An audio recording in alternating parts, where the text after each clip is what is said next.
Sweetly Sri நண்பர்களுக்கு வணக்கம். நான் உங்கள் ஸ்ரீ அம்மா பேசுகிறேன். இன்னைக்கு காலிஃப்ளவரை வச்சு சுவையான காலிஃப்ளவர் சில்லி நம்ம வீட்டில் எப்படி செய்கிறோன்னு பார்க்கலாம் வாங்க. காலிஃப்ளவரை சின்ன சின்ன பீஸாக போட்டு எடுத்து வச்சுட்டு அதில் உப்பு, மஞ்சத்தூள், கொஞ்சம் ஹாட் வாட்டர் ஊற்றி நல்லா அலசிட்டு பச்சை தண்ணி ஊற்றியும் கொஞ்சம் நல்லா 2 தடவை 3 தடவை அலசி எடுத்து வச்சுக்கணும். காலிஃப்ளவருக்கு தேவையான மசாலா பொருள் என்னென்னா, காலிஃப்ளவர் சில்லி மசாலா, சோள மாவு கொஞ்சம், இஞ்சி பூண்டு பேஸ்ட் கொஞ்சம், லெமன் கொஞ்சம், அரிசி மாவு கொஞ்சம், உப்பு தேவையான அளவு, இது எல்லாத்தையும் ஒன்றா சேர்த்து கலந்து வச்சு 1/2 மணி நேரம் ஊற வைக்கணும்.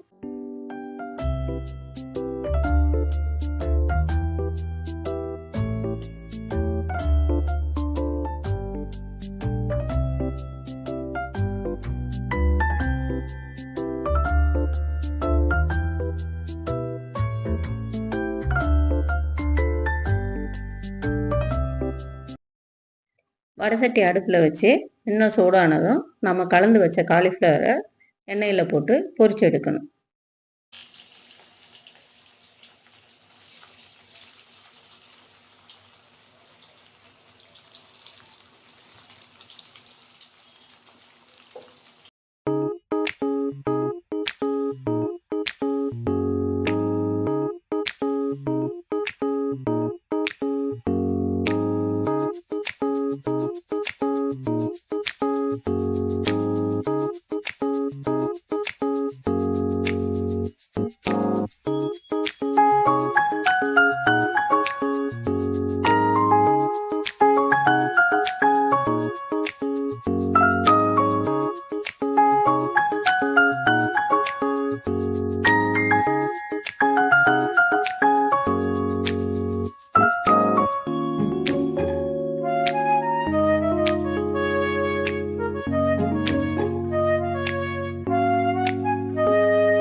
நம்ம வீட்டு சுவையான காலிஃப்ளவர் சில்லி ரெடி.